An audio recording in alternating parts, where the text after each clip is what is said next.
이번 시험도 고생 많았다 라는 말씀 드리겠습니다. 그리고 하나 잠깐 재밌는 점을 좀 보여드리겠습니다. 이 화면은 뭐냐면요, 지금 갑자기 다른 강의 간 거 아니에요. 이 화면은 우리가 탭스의 해석 수업에 나오는 슬라이드입니다. 그래서 우리가 이거 해석 훈련할 때 이거를 어떻게 해석할 거냐, 얘는 동사냐 얘가 동사냐, 둘 중에 하나만 동사거든요. 그런 거 분별하는 수업을 진행합니다. 그런데 이걸 왜 가져왔습니까? 보시면 뭐가 나오죠? smallpox 나와요. 그쵸? 여기 보시면 smallpox, 천연두, 그쵸? 그리고 immunity, infection, 이런 것들 우리가 바로 최근 수업에서, 해석 수업에서 강조 드렸던 부분이죠. 물론 소재가 같다고 절대 문제를 더 잘 맞췄다, 못 맞췄다, 이거를 판가름 지을 수는 없어요. 하지만 그냥 소재가 너무 똑같아가지고 제가 한번 가져왔습니다. 아시겠죠? 자, 여러분 안녕하십니까? 탭스 식구 송승호입니다. 오늘 시험 잘 보셨습니까?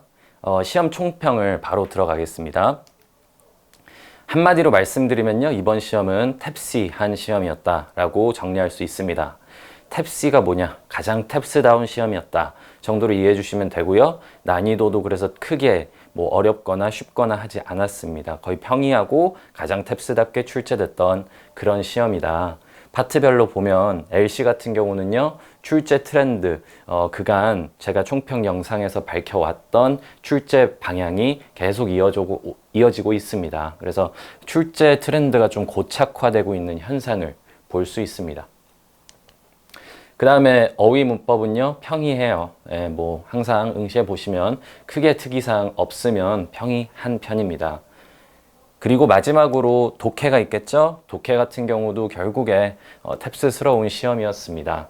그런데 이제 앞으로의 접근 방향을 설명드릴 때는 한 3가지 파트로 나눠서 탭스를 바라볼 필요가 있다.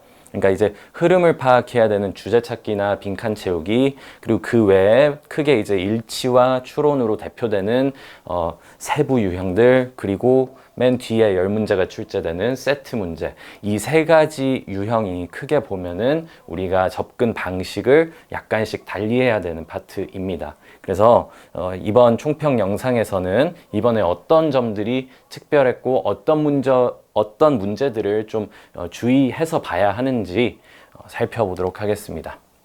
그리고 RC 같은 경우는요, 좀 특이사항이 하나 있었다면 4번 문제였습니다. 4번 문제가 11줄짜리 지문이 나왔죠. 그래서 뭐 트라우마의 뭐 어쩌고와 어쩌고 A와 B에 대한 얘기였어요. 그렇죠? 트라우마의 A와 B.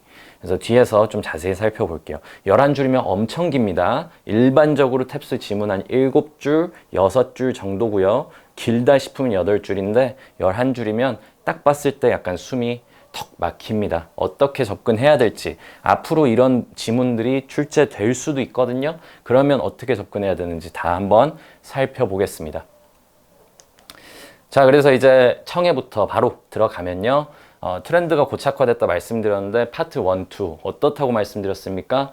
일단 1차적으로는 우리가 수거 표현들을 좀 많이 익혀줘야 됩니다. 그래서 수강생 분들은 저희가 제공하는 LC 빈출 표현들을 꼭 꾸준히 암기해 주셔야 돼요. 본인의 공부랑 같이 병행해 주셔야 되는 부분이 수거 학습이고요. 그 외에 이제 문제 논리가 파트 1에서 이렇게 나오면 저렇게 나온다. 뭐 이런 우리가 티키타카 하는 거, 어떤 식으로 탭스식 정답이 출제되는지 다 배우죠. 이번에도 마찬가지입니다. 뭐 무료 강의로도 풀었던 yes, no 질문 같은 경우 이번에도 또 약간의 함정 문제로 yes가 빠진 채 출제가 되었어요. 어쨌든 파트 1, 2는 수거랑 논리가 가장 중요하고요. 여기서 변별력이 납니다. 뭐 하나만 예를 드리면요, 이번에 19번이었습니다. 파트 2의 9번째 문제. 거기에서 fork out 이라는 표현이 있었어요. 그래서 내 짐이 지금 기준 무게를 초과했기 때문에 돈을 내야 되나, 아니면 좀 짐을 빼야 되나, 짐은 못 뺀다 그랬을 때 fork out money라고 합니다. fork out 뭔지 모르면 맞추기 힘든 문제. 그래서 이런 문제들이 좀 빈도가 작게 출제가 되고 있기 때문에 우리가 학습할 때 수거 꼭 학습해 줘야 됩니다.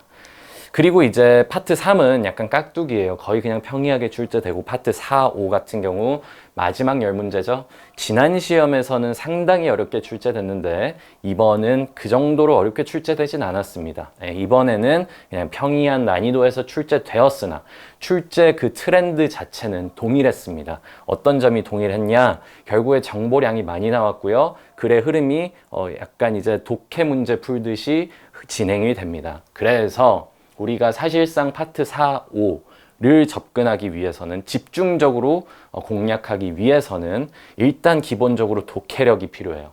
독해력이 없으면 파트 4, 5 어떻게 해도 안 됩니다. 기본적으로 독해력 필요하고요. 당연한 얘기지만 독해력만 되는 건 아니겠죠? 독해력 갖춘 뒤에 듣기까지 보강이 되어야 우리가 파트 4, 5 드러낼 수 있습니다. 이 독해력 안에는 물론 이제 읽는 능력과 이해하는 그 논리적인 능력도 포함이 되겠죠. 어쨌든 그냥 기본적으로 우리가 파트 4, 5 접근할 때 그리고 내가 만약에 지난 시험에서 다른 파트들 좀 잘 나왔는데 4, 5가 유난히 좀 안 나왔다 하시는 분들은 일단 결론적으로 한마디로 압축해서 말씀드리면 직청직해 훈련을 해줘야 한다. 직청직해를 해내기 위해서는 직독직해 훈련이 일단 선행이 되어야 하며 그 이후에 독청법이나 이제 다른 여러분들이 이제 섀도잉 이런 거 생각하시는데 그런 다양한 방식으로 듣기 능력까지 키워야 된다. 이 두 개 하지 않으면 4, 5 능력 늘지 않습니다. 아시겠죠? 네, 그래서 크게 이렇게 큰 특징을 계속적으로 보여주고 있어요.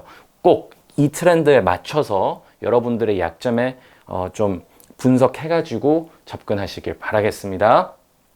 청해 요 정도로 끝내겠습니다. 그 다음에 이제 어휘 문법 쉽게 출제되었다고 말씀드렸죠.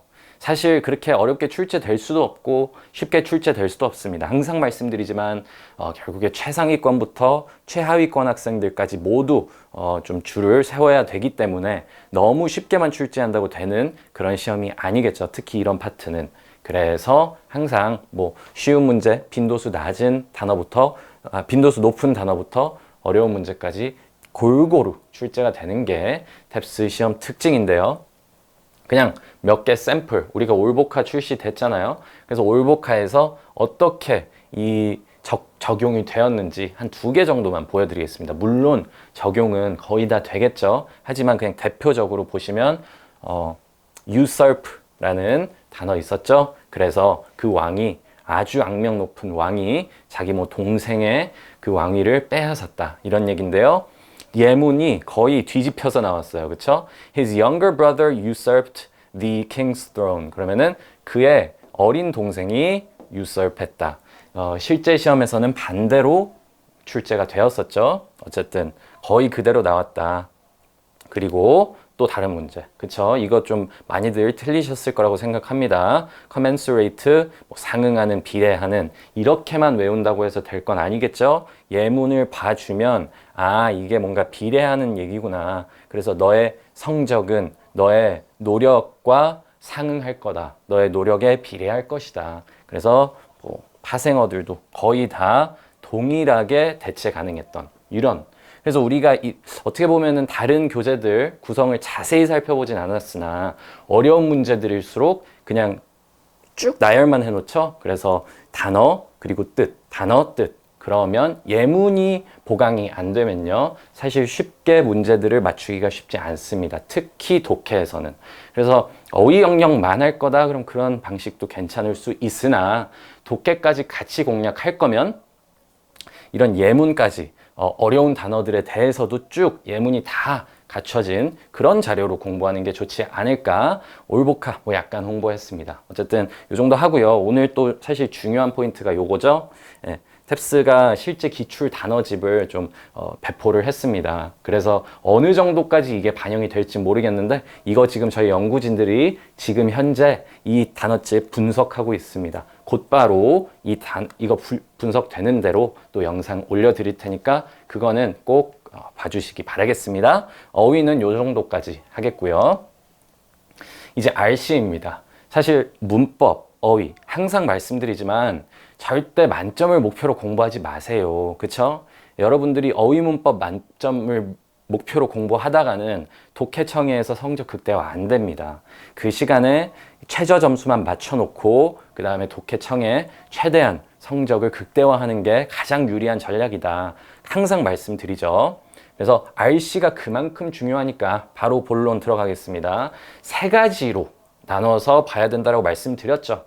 첫 번째 포인트, 대의 찾기 문제들. 그래서 큰 그림을 찾아야 문제가 풀리는 문제들. 뭐가 있습니까? 주제 찾기 있고요. 빈칸 채우기 있죠? 얘네들을 어떻게 해야 됩니까? 기본적으로는 우리가 큰 그림, 글의 개요를 파악할 수 있어야만 정답을 찾을 수 있다. 그러니까 여러분, 이번 시험에서 그 4번 문제 생각해 볼게요. 4번 문제가 11줄짜리였다고 말씀드렸잖아요. 맨 앞에 무슨 얘기가 나옵니까? 트라우마에는 A와 B가 있다. 예를 들어서 블라블라블라 한 3줄, 4줄 같죠? 그 다음에 뭐가 나옵니까? 요즘 날에는 뭐 지금까지는 until now 라고 그 다음 덩어리가 나오고요. 그 다음에 뭐가 나옵니까? however 나오죠. 그럼 우리가 이걸 가지고 지문을 쏘아봤다면 절대 11줄 처음부터 끝까지 다 읽지 않더라도 제일 중요한 문장과 그 다음에 주요 문장들을 독해하고 예시를 드는 부분은 굳이 힘을 줄 필요가 없구나. 왜? 결국에 앞에 그 첫 문장에 있는 트라우마의 A와 B에 대한 그냥 부연일 뿐이지 주제랑은 관련이 없을 거다. 그러면 주제 부분을 또 찾아서 읽으면 정답을 손쉽게 찾아낼 수 있겠다. 이런 생각을 했다면 11줄짜리 지문을 처음부터 끝까지 읽고 있는 게 아니겠죠. 가장 안타까운 케이스는 뭐냐? 대의 파악 문제를 푸는데요. 코렉트 문제 푸는 거랑 똑같이 읽습니다. 여러분들 탭스 고득점 나오는 지인한테 한번 딱 앉혀놓고 물어보세요. 너 코렉트 문제 풀 때랑 대의 파악 문제 풀 때랑 똑같이 풀어? 똑같이 지문을 읽어? 똑같은 관점으로? 절대 그러지 않을 겁니다. 똑같은 관점으로 읽으면요. 코렉트 문제 풀 때는 조금 대충 읽게 되는 경향이 생길 수도 있고요. 반대로 대의 파악 문제 풀 때는요. 뭔가 필요 이상으로 구체적으로 읽다가 큰 그림을 놓쳐버리는 경우가 생길 수도 있습니다. 이번에 쏘아보기 단서 엄청 많이 나왔죠? 기본적으로 시험 전반적으로 통념 뒤집기 항상 많이 출제되기 때문에 뭐 더 강조드릴 것도 없고 시간 흐름도 나왔습니다. 시간 흐름 뭐였어요? 우리 그 바이러스 병 때문에 나중에 여성들의 치마 길이가 약간 높아졌다. 연도가 계속적으로 등장했죠. 우리가 연도 여러 개 나오면 어떻게 지문을 읽어야 되는지 정확하게 설명드렸었습니다. 이번에 그 문제 좀 어렵게 출제됐던 문제죠. 그리고 또 하나 뭡니까? 지문 도중에 질문이 하나가 나왔다. 도중에 지문이 하나 나왔다. 그럼 어떻게 접근해야 됩니까? 우리 문장 기호에서 배웠었죠. 탭스 기술. 이런 식으로 쏘아보기만 파악되면 지문에 정확한 주요 단서가 어디 쪽에 있는지 집중 독해가 가능하다. 여러분 꼭 명심하셔야 되고요. 대의 파악 문제 푸는 거랑 코렉트 문제 푸는 거랑은 달리 가야 됩니다. 아시겠죠? 구분 꼭 해서 접근하시기 바라겠습니다.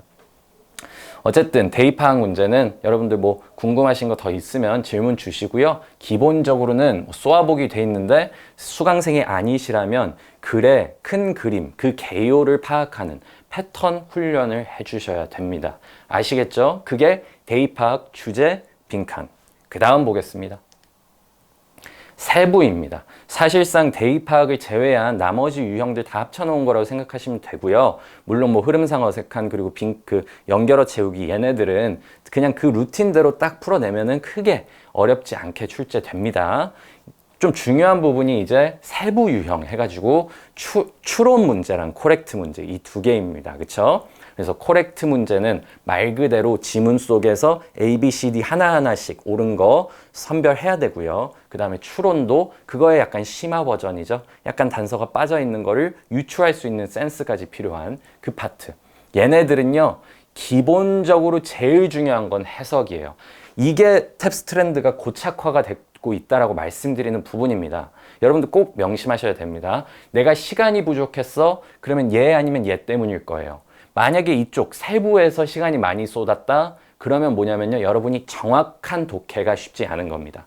예를 들어서 1번부터 여러분이 푸셨다고 가정해 보겠습니다. 1번부터 대입 파악을 하니까 그냥 자기가 알아서 빨리 읽게 되는 거죠. 그러다가 그 습관이 코렉트 문제 넘어와서도 똑같이 지문을 읽고 있는 겁니다. 그러다 보면 디테일들을 상당히 많이 놓칠 수가 있어요. 그런데 요새 세부 유형은 어떻게 출제가 되냐면 오답이 상당히 좀 껄끄럽게 출제가 됩니다. 오답의 7유형에서 배우는 예를 들어서 일반화 혹은 디테일 그리고 극단적 이런 것들이 이번 시험에도 오늘 많이 출제되었는데요.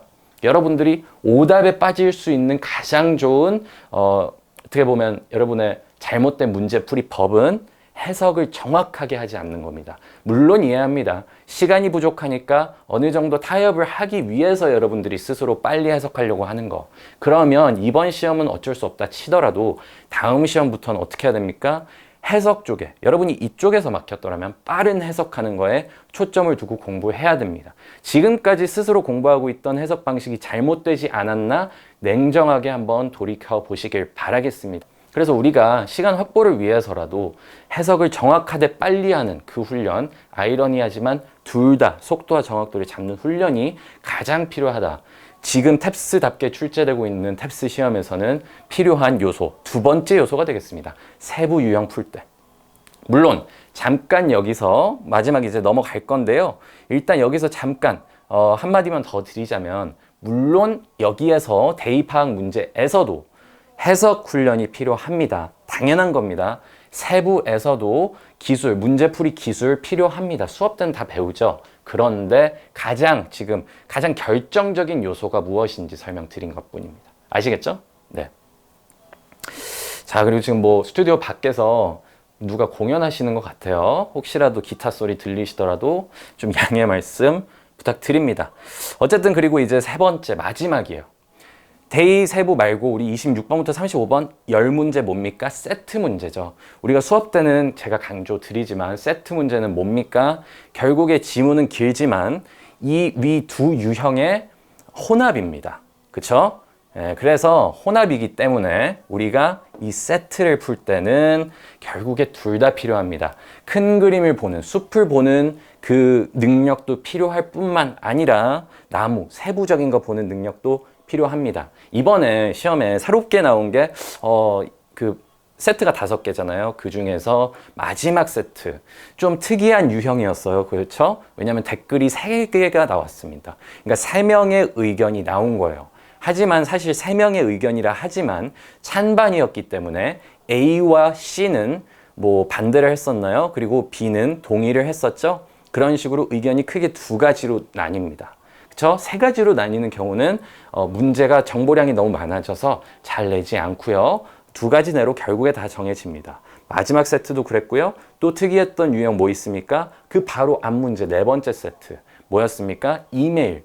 Gmail의 형식, 그 템플릿을 거의 동일하게 가져왔어요. 그래서 위에 이메일이 하나 나오고 그 아래에 점점점 찍혀 있고 아래에 답장으로 해가지고 또 답장 이메일이 있었습니다. 그래서 사실은 여기서 약간 헷갈리면 안 됐던 거는 아래 이메일이 먼저 보내졌던 것이고, 그쵸? 이 이메일에 대해서 윗사람이 대답하는 그 순서, 그거는 여러분들이 좀 캐치를 해낼 수 있어야만 문제가 좀 수월하게 풀렸어요. 그런데 그 부분 외에는 이번 시험 또한 사실상 큰 그림 물어보는 주제 찾기나 뭐 사람의 주장 이런 쪽으로 혹은 디테일, 뭐 왜 그랬냐, 아니면은 이게 얼마냐, 언제 열리냐, 뭐 이런 식의 것들이 나무였죠. 그래서 결론적으로 우리가 오늘 시험 여러분들 쳐보셨으니까 공감이 되실 겁니다. 크게 이 3가지에서 내가 어디에서 문제풀이가 꼬였나, 혹은 이제 며칠 뒤에 성적이 나오면 나는 왜 여기는 잘 나왔는데 여기는 안 나오지? 그러면 거기에 맞춰서 여러분이 진단을 내리셔야 돼요. 어떤 진단? 바로 이렇게 내려야 됩니다. 대입 파악이 안 됐으면 쏘아보기, 탭스의 기술, 그러니까 탭스의 논리를 파악하지 못하는 겁니다. 기본적으로. 근데 내가 만약에 상대적으로 이쪽은 잘하는데, 주제 빈칸 채우기 잘하는데 코렉트 쪽에서 많이 좀 말린다, 시간이 많이 소비된다 하시는 분들은 일단 빠른 해석법 정확하게 익히셔야 되고요. 2번째, 오답, 탭스가 좋아하는 오답들, 시험 분석이 지문이 해석이 됐는데 선택지에서 오랫동안 시간을 잡아먹었다. 오답까지 여러분들이 꼭 챙기셔야 됩니다. 그리고 결국에 세트 같은 경우는 어쩔 수 없어요. 혼합돼서 출제가 되기 때문에 기술과 해석을 동시에 잡아주셔야겠습니다. 아시겠죠? 그래서 여기까지 설명드리면 RC의 가장 중요한 파트들을 좀 설명드렸습니다. 각자 여러분 어디에서 이번에 막히셨습니까? 여러분들 한번 스스로 돌이켜 보시고요. 반성해 보시고 나는 다음 시험까지는 이 부분을 보완해서 가야겠다. 왜? 이번 시험에서는요. 크게 이례적인 출제 포인트가 없었습니다. 4번 문제가 11줄인 거 빼고는 이례적인 게 없었어요. 탭스는 결국에 주제, 큰 그림, 그리고 코렉트, 지엽적인 거 이렇게 파악하는 거를 평가하는 시험입니다. 탭스가 스스로 명시했거든요. 여러분들 거기에 맞춰서 앞으로도 무조건 이렇게 출제될 것이니까 그거에 맞춰서 준비하시길 바라겠습니다. 탭스 19 수강생들은 지금까지 커리큘럼 공부해 오는 거랑 거의 일맥상통하죠. 그러니까 나의 전략, 나의 방향성을 다시 한번 재상기시켜 드리는 의미에서 이번 영상을 봤다라고 봐주시면 되겠습니다. 어쨌든 고생 다들 많으셨고요. 저희 이제 학생들 중에 지난 시험에서 성적이 잘 나와서 이번 시험 취소하고 시험장 안 간 학생들도 많은 걸로 알고 있어요. 여러분들 앞으로도 목표 성적 나오면 꼭 후기 좀 남겨주시고 제가 그런 거 보면서 힘 얻으니까 이번 시험도 고생 많았다라는 말씀 드리겠습니다. 그리고 하나 잠깐 재밌는 점을 좀 보여드리겠습니다. 이 화면은 뭐냐면요. 지금 갑자기 다른 강의 간 거 아니에요. 이 화면은 우리가 탭스의 해석 수업에 나오는 슬라이드입니다. 그래서 우리가 이거 해석 훈련할 때 이거를 어떻게 해석할 거냐. 얘는 동사냐, 얘가 동사냐. 둘 중에 하나만 동사거든요. 그런 거 분별하는 수업을 진행합니다. 그런데 이걸 왜 가져왔습니까? 보시면 뭐가 나오죠? smallpox 나와요. 그쵸? 여기 보시면 smallpox, 천연두, 그쵸? 그리고 immunity, infection 이런 것들 우리가 바로 최근 수업에서 해석 수업에서 강조드렸던 부분이죠. 물론 소재가 같다고 절대 문제를 더 잘 맞췄다, 못 맞췄다 이거를 판가름 지을 수는 없어요. 하지만 그냥 소재가 너무 똑같아가지고 제가 한번 가져왔습니다. 아시겠죠? 이 문제도 상당히 논란이 되는 걸로 알고 있는데 정답은 불법, illegal이다 라는 겁니다. 아시겠죠? 네. 어쨌든 일단 지금 밖에서 밴드 소리가 점점 커지거든요. 여기서 일단 영상 마무리 짓고 아까 말씀드렸다시피 요거 탭스 기출 단어 이거 분석하는 영상으로 최대한 빠른 시간 내에 다시 업로드 해드리겠습니다. 이번 시험 고생 많으셨고요. 궁금하신 점 댓글로 남기시면 되겠습니다. 고생하셨습니다.